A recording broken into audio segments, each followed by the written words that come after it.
Bonjour, à partir du 1er février 2024, System.io ne va pas pouvoir utiliser des adresses email en gmail.com en tant qu'expéditeur des emails. Parce que System.io avait commencé, pouvait le faire en 2018, et ensuite en 2020, ils étaient revenus en arrière, ils avaient dit interdit d'utiliser un gmail.com comme expéditeur. Et puis en 2022, sous la pression des Américains, des anglophones, qui demandaient ça, des clients anglophones, ils avaient remis la possibilité.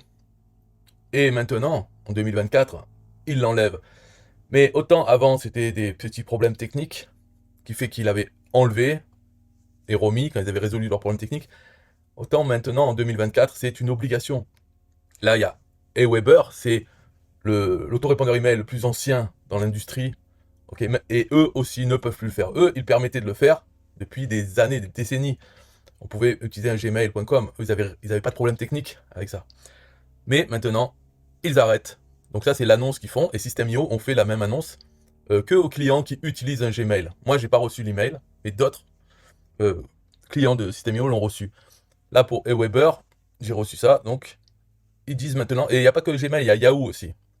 Ceux qui utilisaient Yahoo en tant qu'expéditeur, c'est pareil. Ils se sont mis ensemble et ils ont dit, le 1er février, c'est fini. En tout cas, c'est fini pour ceux-là, là, c'est autorépondeurs, parce qu'eux, ils envoient des milliers, des centaines de milliers d'emails par jour.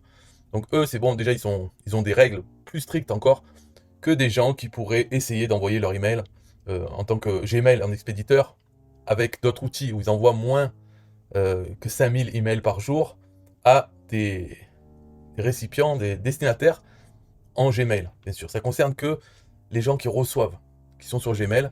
Eh bien, il ne faut pas que les emails qu'ils reçoivent, ça vienne d'un autorépondeur, voilà, et que l'expéditeur soit gmail.com. Donc, voilà, le message, c'est fini, il n'y a pas, tortiller du cul, on ne peut plus le faire, et c'est même pas s'ils veulent ou pas, System.io ou Aweber, on peut plus.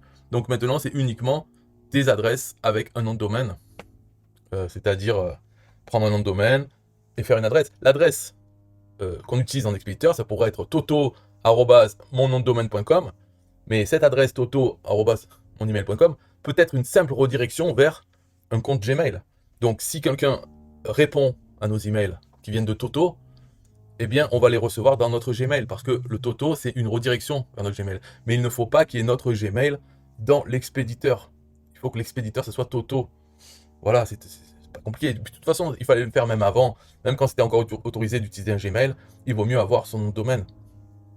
Pas que parce que ça fait plus beau, mais c'est simplement on garde le contrôle. Si on a une adresse email à toto à notre domaine, on peut la rediriger vers un Gmail, mais si on perd l'accès à Gmail parce qu'ils nous bannissent notre compte Gmail, Gmail nous le bannit, eh bien la redirection, on peut la faire vers un Yahoo, vers autre chose, n'importe quelle boîte email. Mais au moins on a le toto, lui il fonctionnera toujours parce qu'il redirigera vers où on veut. Donc c'est pour ça que c'est quand même mieux d'avoir son nom de domaine et on le fait rediriger où on veut. Et c'est pareil pour les sites web. Euh, System.io, on peut utiliser un sous-domaine de System.io. Alors tous les liens qu'on poste sur Internet pendant des années, ça va être notre sous-domaine.system.io. Et puis le jour où System.io on veut plus utiliser ou qui nous vire, tous ces liens ne marcheront plus parce qu'on n'a pas le contrôle de System.io. Alors que si on avait utilisé un nom de domaine euh, toto.com et qu'on l'avait lié à System.io, le jour où System.io on veut plus utiliser notre domaine toto.com, on le fait pointer vers un autre hébergeur, une autre plateforme. Et le nom de domaine marchera toujours. Tous les liens qu'on a mis sur Internet enverront vers toto.com qui nous affichera le site où on veut. Donc c'est pour ça que il vaut mieux avoir un nom de domaine parce qu'on garde le contrôle. On n'est pas dépendant d'une plateforme ou de Gmail, voilà, qui change ses règles. Et maintenant, on peut plus envoyer avec un autorépondeur, on peut plus envoyer en tant que Gmail. On est obligé d'envoyer depuis son Gmail. Là, la vidéo est finie depuis longtemps. Maintenant, ce que je vais faire, simplement faire défiler euh, des pages. Donc, je fais défiler et comme ça, vous pouvez faire pause et lire si ça vous intéresse. Au moins, ça sera sauvegardé à vie dans cette vidéo. On pourra lire ces pages. Intéressantes ou pas, en tout cas, il y a là, c'est Aweber qui explique comment faire maintenant. Première étape, de toute façon, utilisez plus un Gmail. Deuxième étape, faire ceci, cela. Voilà. Donc, en gros, hein, c'est les deux étapes après avoir un nom de domaine. Il faut faire ce que Aweber propose de faire quelque chose, il faut suivre, voilà. Et pour le système IO, c'est autre chose, il faut suivre. Là, maintenant, on va voir, Yahoo qui a annoncé ça. Donc Yahoo et Gmail ont annoncé la même chose. Donc on va voir l'article de Yahoo.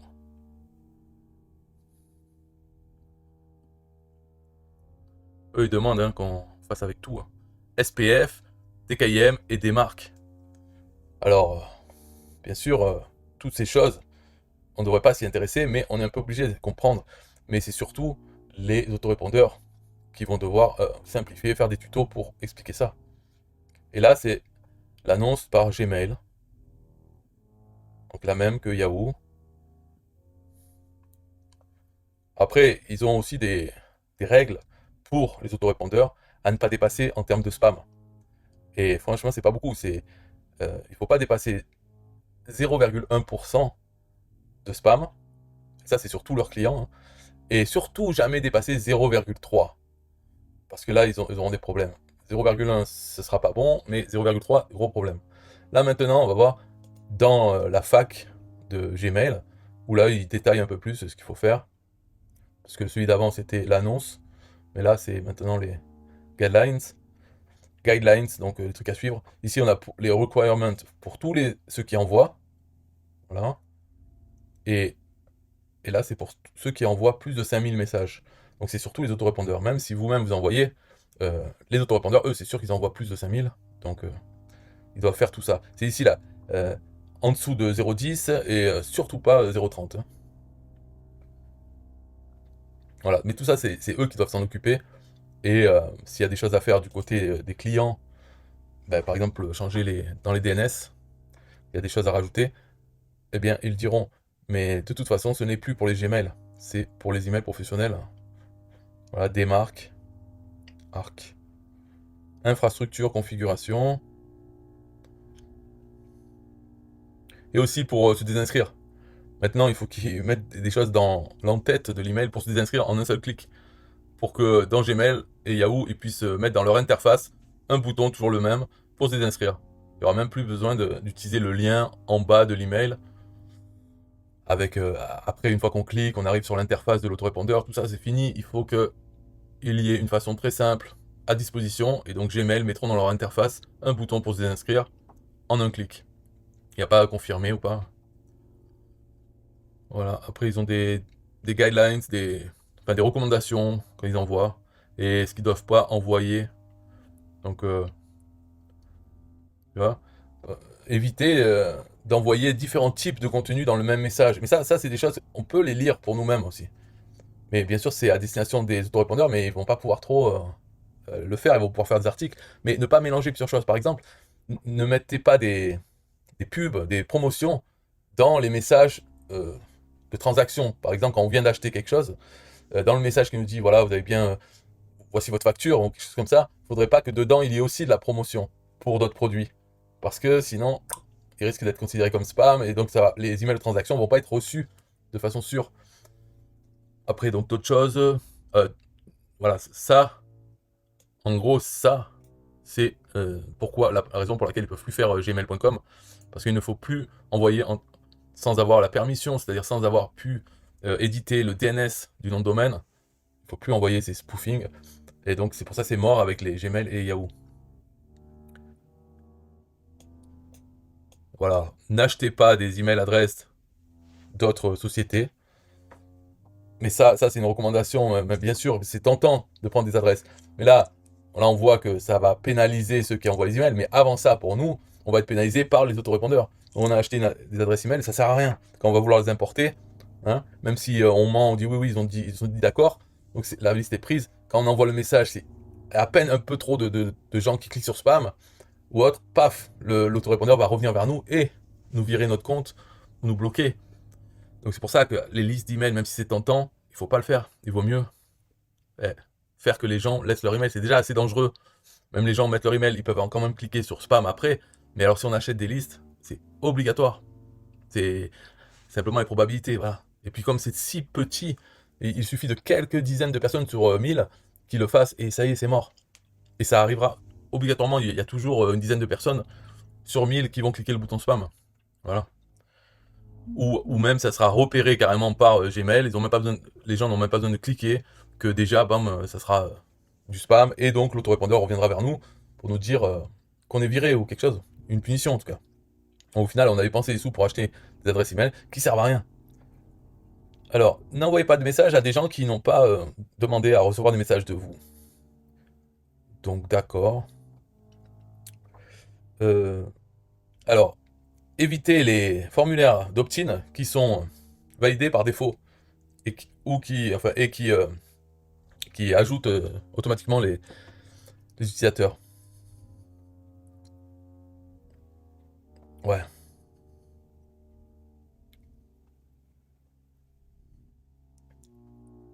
Là, il faut increase sending volume slowly. C'est-à-dire le nombre d'emails, il faut l'augmenter doucement pour arriver, voilà, par domaine même.